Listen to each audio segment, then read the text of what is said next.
alive, Patricia. Ganyan naman talaga kayo, di ba? Patong lang ng patong.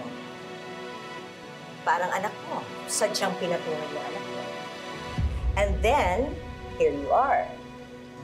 Papatungan at bibihisan ng kaipokritahan mo ang dati kong foundation. Kapal. I'm not having this conversation with you. Kahit ano pang gimmick ang gawin niyo, hindi na mapapatungan pa ang kademonyohan ng anak niyo ng kahit anong kasinungalingan. Too bad. The court didn't believe so. My son is innocent.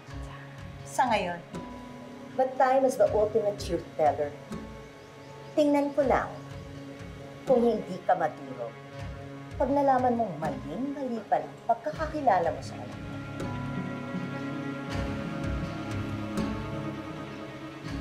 I know my son very well. Mula ulo hanggang paa, kilala ko siya. Eh ikaw, mabibilang ba ng bawat hibla ng balahibo mo kung ilang lalaki na ang pumatong sa anak mo? How dare you!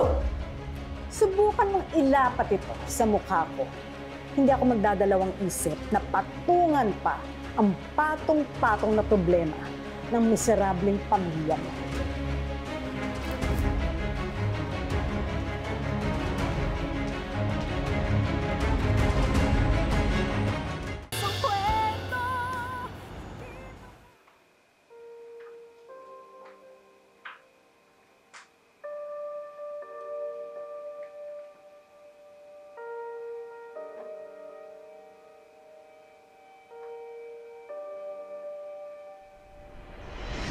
But time is the ultimate truth teller. Tingnan ko lang kung hindi ka maturo. Pag nalaman mong maling-mali pa lang pagkakakilala mo sa kanya. Mag-ingat ka. Dahil yung sanggol na pinalaki mo, isang araw, magiging demonyo na yan!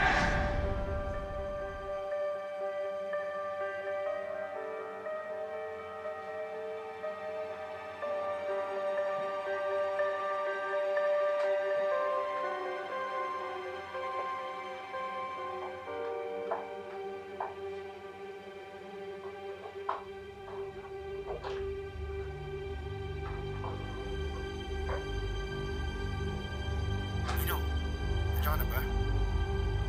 Yo, are you back? Bilisan mo. Kating-kating na ako sabihin sa'yo yung sabi sa akin ni Mami. Oh, there you are. So ito na nga yung sabi sa akin ni Mami. Huwag na raw akong pupunta ng launch ng foundation ko bukas. Kasi, natingin nila, guilty ka naman eh. Of course, pinagtanggol kita. And you know what? Paniwalang-paniwala siya sa explanation ko. O yan ah. Dami mo ng utang sa akin sa kakatakit mo sa crime mo. So, are we now partners in crime?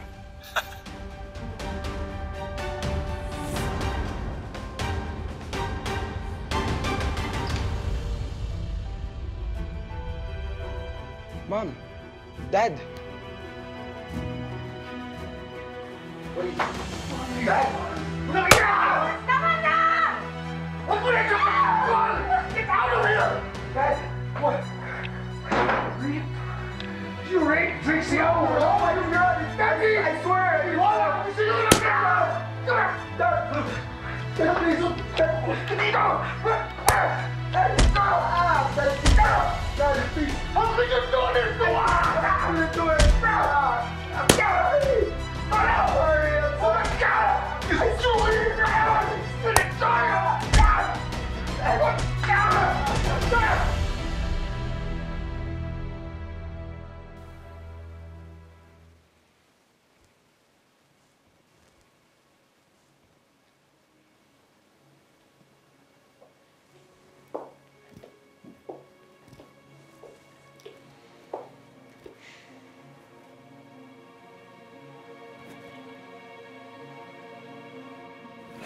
Itutuloy ba natin to?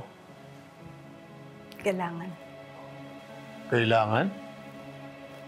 Ma'am, nandito na po si Lilet. Good morning po. Attorney Matias. What are you doing here? Nag-usap po kasi kami ni Ino. Sabay na po kami going to the venue. Why don't you take a seat? Kumain ka na ba? Tapos na po.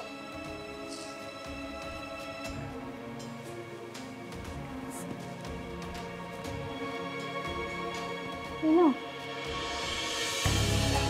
Anong nangyari sa'yo? Tinubog ka na naman ba sa school? Don't say anything. Less talk, less mistake.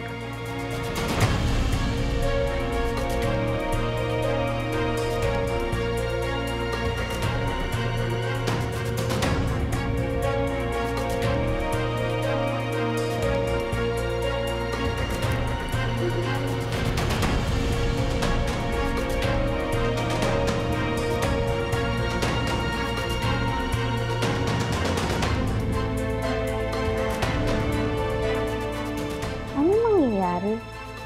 Bakit ang tahimik?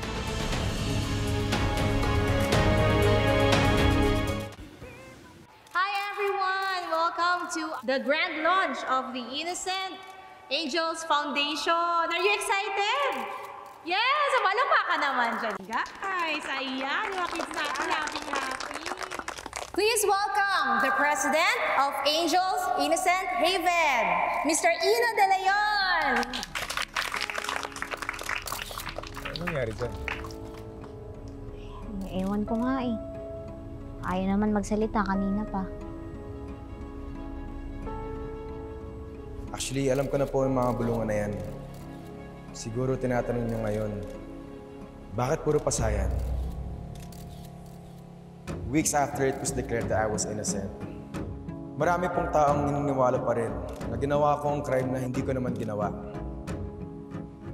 And siguro sa mga frustrations nila, kaya eto,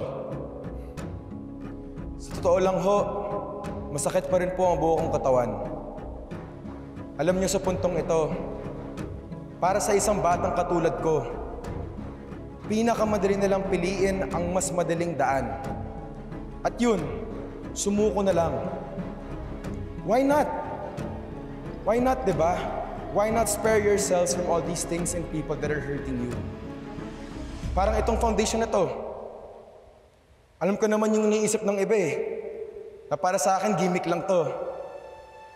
I know it. At nakakita ko sa social media. Every day. Ang hirap. Pero higit pa sa sarili ko, I also understand how difficult it is for these young and innocent children to stand back up from this tragedy.